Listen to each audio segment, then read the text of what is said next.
Scentland, the land of scent.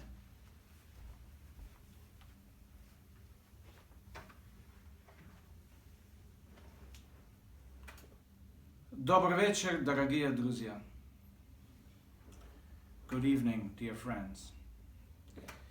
What I have in front of me this evening is a very special collection of vintage and non-vintage fragrances which all have a history related to Russia, Latvia, or, as we all know it, the former Soviet Union.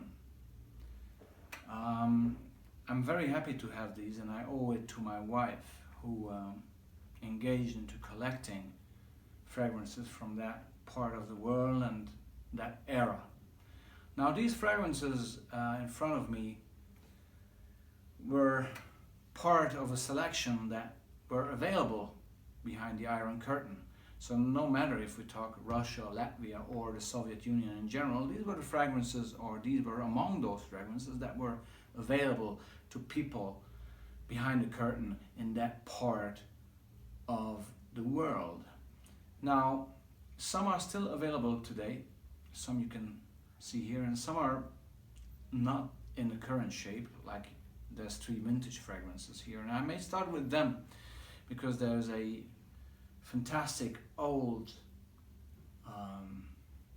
fragrance manufacturer called Zintars or Zintars. My Latvian is not perfect by no means, but I have here 3 fragrances from this particular manufacturer that is ex-Soviet Union, but even looking like even further back in history, it's actually Latvian. Okay, the fragrance house originates from Riga, which is the capital of Latvia, and these tremendous 3 fragrances are vintage fragrances from that house. One is called Prometheus, which is this one, and like here, and the other one, this one, is called Rednitskiesk and Typhoons. So this is my favorite one. Now, you know, nowadays I'm doing a lot of criticizing of the current fragrance market, and I'll tell you why. You know, these are fragrances from a part of the world and a part of history that, you know, gets a lot of criticism and gets, you know, is being looked down and you know, being taken into a, or being put into a strange kind of light. Yet you see this fragrance here, for example, and this bottle, this very bottle of Prometheus from Zintars from Riga, with this, actually I should turn it this way because it has this seal in front, and with this bottle you could kill a man. It's heavy, and the juice inside, even though it's heavily vintage, is just it's a juice of gods. It is a spicy, heavy, musky, leathery juice. And the same can be said, with slight differences obviously, with the other 2. This one's a bit fresher. You find actually some references of Typhoon still available. Maybe they still make it, but this as well as this and that, these are all vintage juices I'm talking about here, and I'm showing to you straight away. These were quite expensive, but my wife again made the effort to you know, purchase them and get them into our collection. This one, Typhoons, is the marketing of this, we were digging it up, it's very much a stormy sea kind of vibe that it has. To me, all the 3 have a deeply spicy, yet fresh, yet very vintage feel about them. Um, Obviously, Typhoons is the freshest. Again, a bottle that is, it's just amazing. And these are all splash bottles. If you, whew, it's a different world of fragrances, let me tell you. It's like you're smelling the 19th century, really. So Zintas from Riga had these amazing fragrances coming out of which I have this tree in front of me, which is a tremendous honor for me to have them here, sitting on this very precious desk. But I have also another company here. There was a gentleman called, if I'm not mistaken, Henri Brocard. Henri Brocard, who was trying to establish his firm in Europe and the USA as well, doing soap and powder and all this, stuff. But he wasn't really successful, so he went to Moscow. And in Moscow, he was able to establish himself. I think we're talking about the around 1860s here. And he started to do fragrances as well. I think it has been, the house has been established in 1865. And he died, I think, in 1900. But the house of Henri Brocard went on until the Great Revolution came with Lenin and all his friends, and they took over in 1917.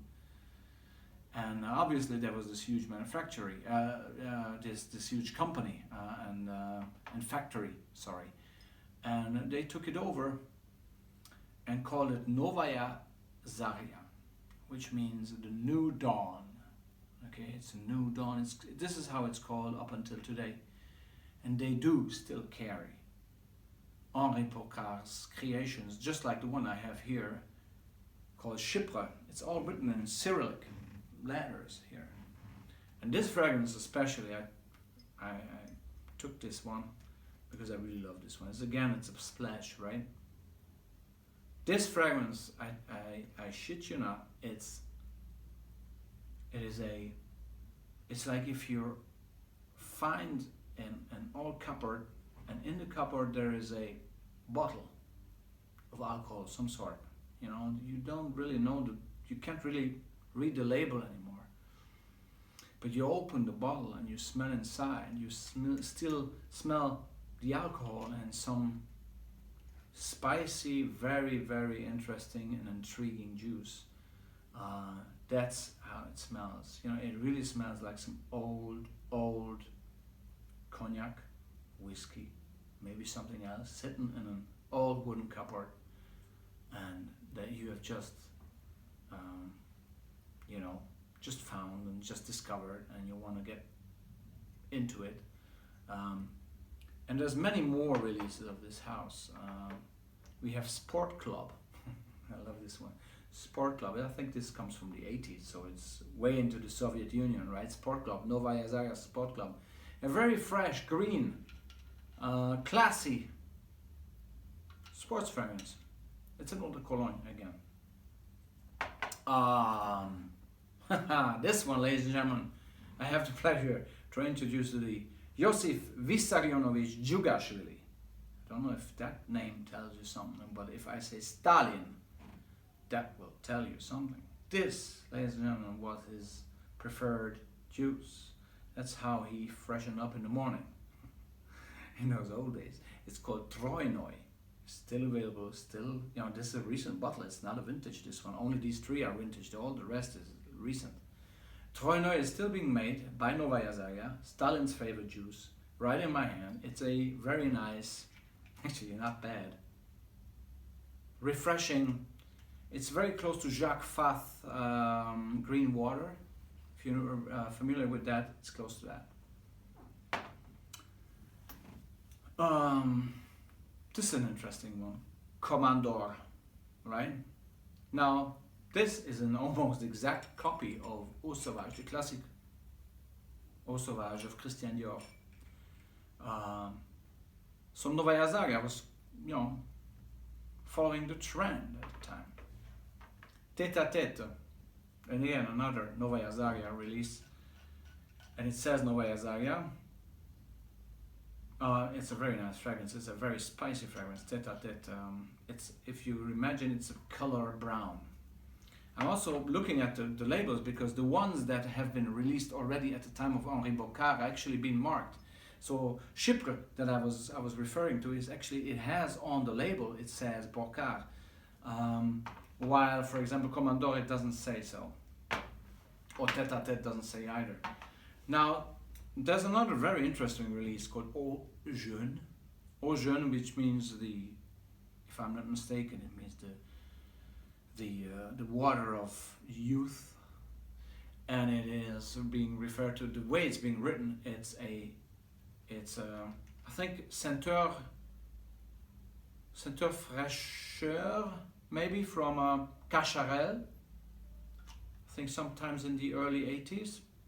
This has been a collaboration. This is the Russian version of that, or the Soviet version of that Cacharel fragrance. Eau Jeune, the Soviet version, okay? And the most famous of them all of these, I have to mark, are eau de colognes. So, except for the vintage ones, you're not gonna be able to smell these for too long. The vintage ones, actually, these three from Gintar, which is another company again, which is from Riga, Latvia, still being again involved in the Soviet Union, but these are vintage fragrances that actually have a great lasting power. But the rest that I've been trying to introduce you here today are eau de colognes. It's actually written on them, on each of them. They're not very long lasting, but they're good fragrances, steady, good, nice fragrances. Now there's one that's sticking out, and if you go to Russia today, or any part of the former Soviet Union, I should maybe not put them together because it's not politically not correct here. This juice here is world famous. It's called Krasnaya Moskva, which means red Moscow. It's the epitome, the legend of communism. Everybody wore this stuff, and actually with this stuff you can kill people with that.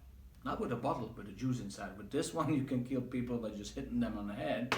It's unbelievable, actually. This bottle is just, it's like antique. It's unbelievable. Even, a house like Givenchy or Dior would actually be proud of a bottle like this from Gintas, from Prometheus. It's just unbelievable. This is actually why it's standing in the middle of the screen.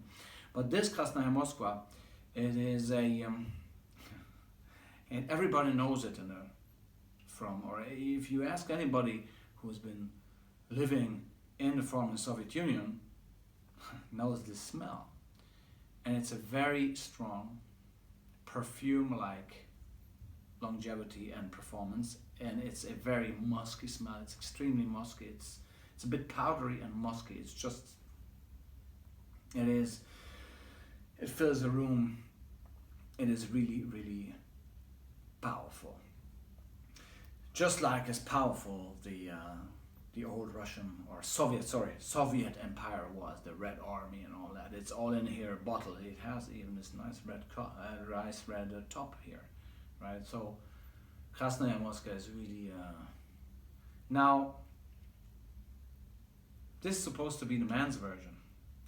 I am not 100% if there's any difference between a man's version and a woman's version, but Krasnaya Moskva is definitely still available, still being made. But it's a statement of the old times of from the Soviet Union. So, I'm very proud to have this stuff here. Another one called Konsul. This is, I have introduced the Polish Konsul before. This is the Soviet Konsul, Novaya Zarya Konsul. Very interesting juice, ladies and gentlemen. Very interesting. Again, it's an eau de cologne. It's not gonna last you for hours, but it's very similar to Sergio Soldano Man by Sergio Soldano, the black version of Sergio Soldano. It has the same nutmeggy stuff going on. Very nice juice, actually, for your everyday kind of, when you're doing 80s business, right? So Kuznetsky Most is a female fragrance here. That's a parfum. And ladies and gentlemen, the whole presentation of this parfum is unbelievable. Because it's just like